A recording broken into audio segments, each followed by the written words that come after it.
I'm Alisa. Oh, and this is Yankee. Yay, Yankee! And this is Diva Talks, where we talk about art and the creation of art and anything we want to. So you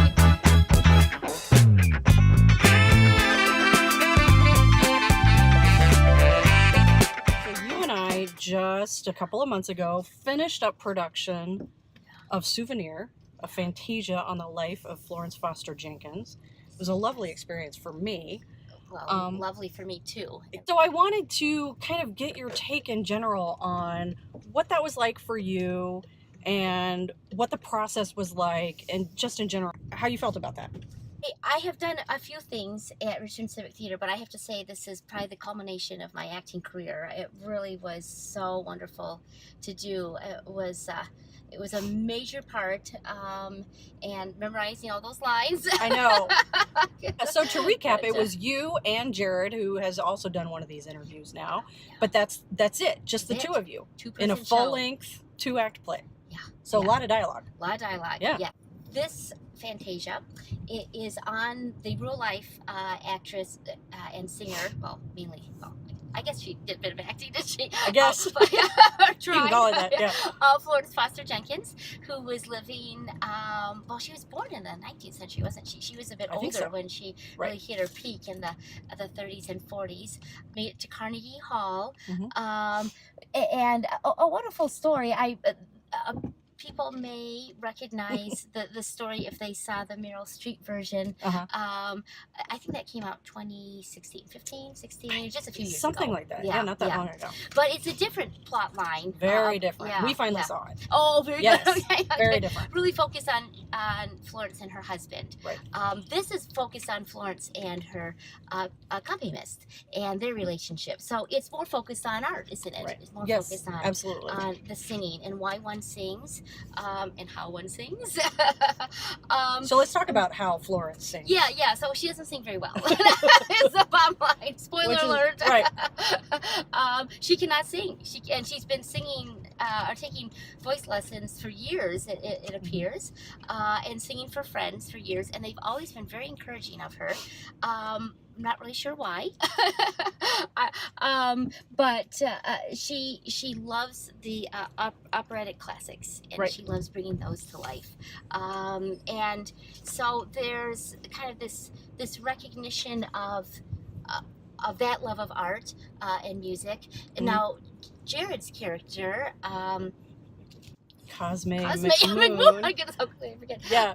He is more into the more modern type of art, which was just hitting the scene jazz. Right. So the play does a nice job of balancing the two, wouldn't you say? Oh, yeah, I agree. He gets to sing a lot of his jazz favorites, and then Florence attempts to sing her opera. Yeah. So most of my singing is done poorly, or at least the character's singing that I had to do now, well. So not to toot your own horn, but I'll toot it for you. You actually sing very well. Oh, well, I try. Yes. So how did you come to singing as, I mean, it's not your vocation. Your vocation is in the arts. You teach literature at the college level, correct? Yes, correct. Okay. So, but how did you get to singing? When did you get to that moment where you thought, I want to do this seriously? Really, when I was a young girl, my family and I have a sister and mother, and my father was a Methodist minister, and we sang in the church a lot. My sister and mother and I did trios. My father would occasionally join us. My sister and I did a lot of duets. We also did flute, oboe duets. But it was really the church setting where we got that start and that opportunity to sing. And I think my mom had sung in the church and taken lessons for many years, so I kind of had that as a model. But as my sister branched off into her oboe playing, I really kind of landed on singing, and started taking voice lessons and pursuing that more intentionally.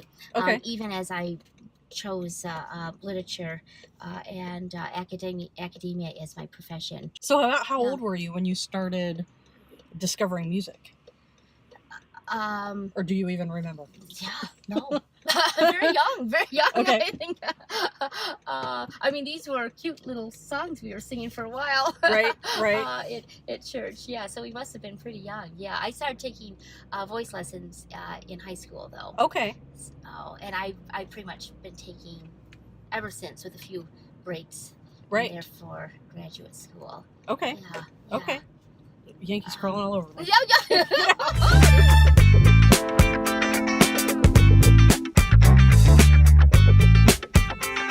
When you create art, how do you feel your art is successful? Coming at it from an amateur status, Mm. I would suggest that it does not have to be claimed only by the professionals.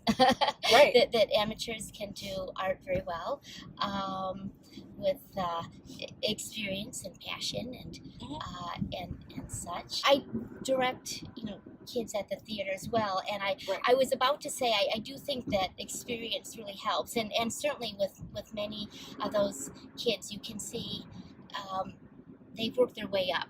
They've Sure. got a lot of experience and practice as they were younger, and now that they're older, they're getting the big parts. But there will occasionally be somebody who will come in off the street, and just wow nail us. it. Right. They just there is something to be said about innate talent, particularly for acting. I think.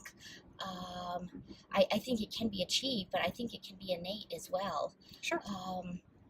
I think that's the same with writing, which is what I teach, and the ability to write. I think it certainly can be achieved, but I think it also can be a gift.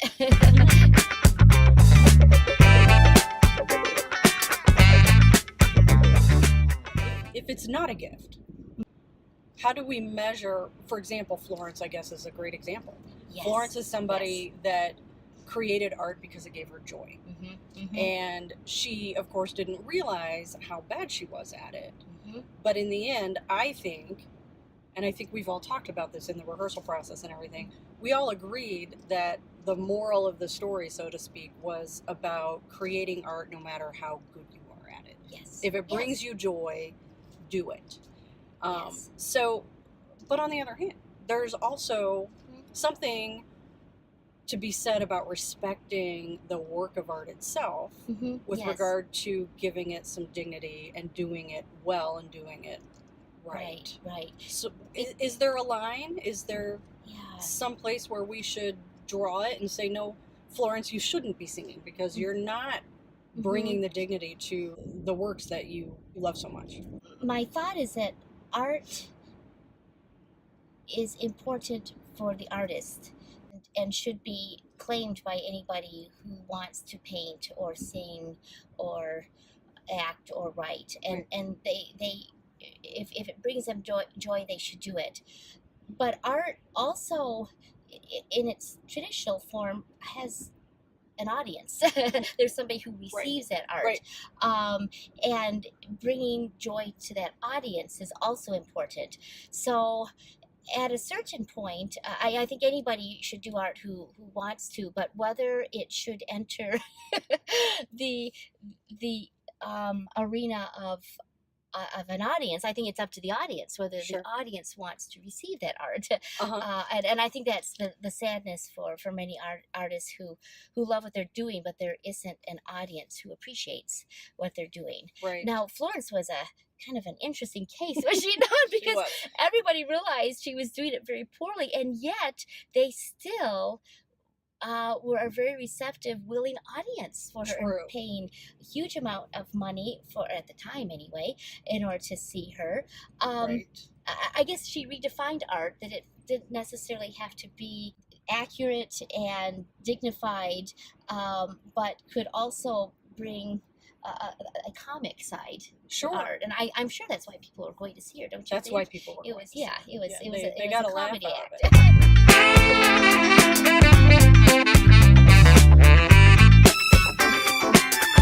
Didn't she have a line? There was a line in the script where it's something about, I think we can be almost too precise, or you know, a note is just a guide.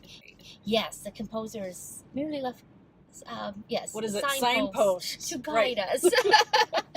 Which there are musicians who would completely disagree with that. You know, Yes, no, you yes. play the note as it's written. I think interpretation is very important, and Sure. and those who convey the art.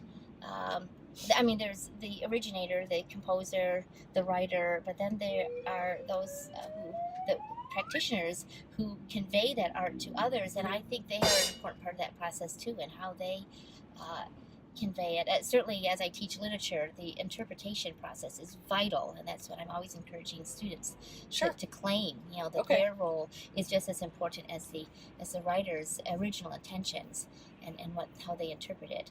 But I do, you know, again, Florence kind of broke the mold. And again, because she interpreted it so in such a far-fetched manner without meaning to. I mean, it's, her case is very, very unique. It's just hard to say. If the audience is enjoying what they are hearing and seeing, I guess we can let go of, you know, exact precision and perfection. Yes, as long as the audience is enjoying. So there is a level of recognizing that you are performing for an audience. Now, if you're doing art just for yourself, then that's do it however you want. But if you're doing it with the intention of sharing that with an audience, there is some degree, some level of being mindful of how well it's being interpreted. I think so, and I think the audience will let us know if they don't think we're doing it well enough. I'm playing with the idea. We try to see art as very divorced from money and consumerism, but it relies on that. And I was just thinking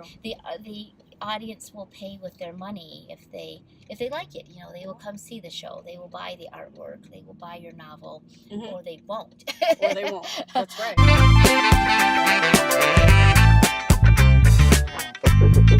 The process was just so wonderful, and meeting in your home, and that made it nice. It really did, yes. And we were still being, you know, very intentional with our time and getting things done. It wasn't like we were goofing off, but it made it much more personal. Like it was 4 of us pulling this together. Right. And I guess I will say the performance, wonderful as it was, did seem to be missing something. And it occurred to me when it was done, what it was missing was you and Andy. You know? It had been the 4 of us all along, and then all of a sudden it was just, we're just standing in the back going, we're done. Right. Well, and I'm glad, because I, as a director, I do appreciate that. Oh, we were there for every just show. Being able Absolutely. Yeah, you certainly were very supportive. I don't mean that, but just being able to relax and enjoy the show. But I did, it had been such a collaborative effort, and I really did appreciate that. I continue to run into people that tell me they saw the show. I mean, I feel very grateful, because this particular series is not part of the season tickets. Right. It doesn't have an automatic audience. Right. So those who came did so intentionally, and you did a very good job of marketing it, getting an article out in the paper. That's right. So we had I think a good response for that kind of show. When I talk to people, they do say how very enjoyable it was, and several people have said it's their favorite show ever that RCT has done. Oh, wow. No, sometimes they're friends of mine, so yeah, they might just be pretty kind.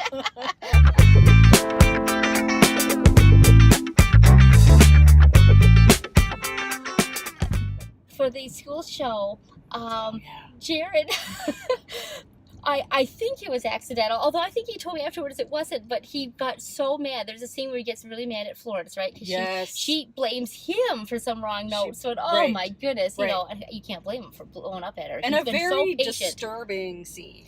It was disturbing. You know, it was uncomfortable, it was tense, it was angry. Yes. Okay. Yes, exactly. So 2 odd things happened. First, these were students, now admittedly older students, but maybe those who hadn't always come to the show before. And so when he started raising his voice, they thought it was more comedy, and they started laughing, tittering, and laughing. And so that was already awkward. And then he threw his music on the floor. Remember that? And he'd never done that before. And rule number 1 to theater: don't leave a prop. Don't leave a prop on the floor. So I don't know where this inspiration came to me, but I had to walk past that book lying on the floor, so I picked it up. Yes. And then I thought, what would Florence do with this? This is a work of her favorite opera. And so I just cradled it.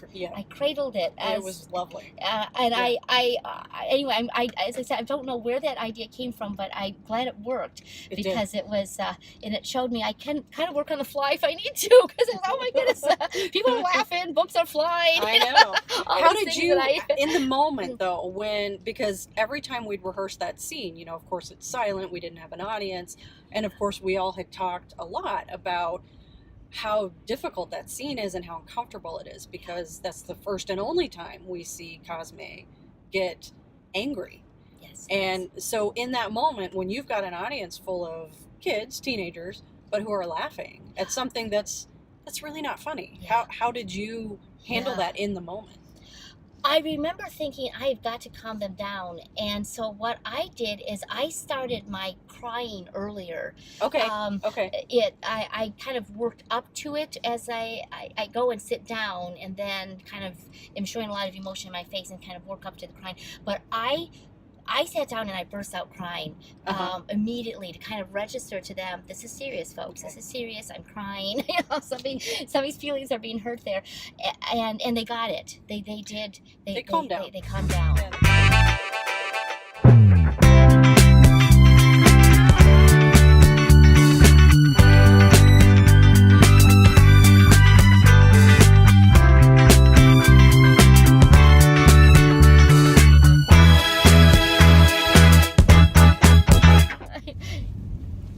Oh, there he is. Yeah, Star of the show.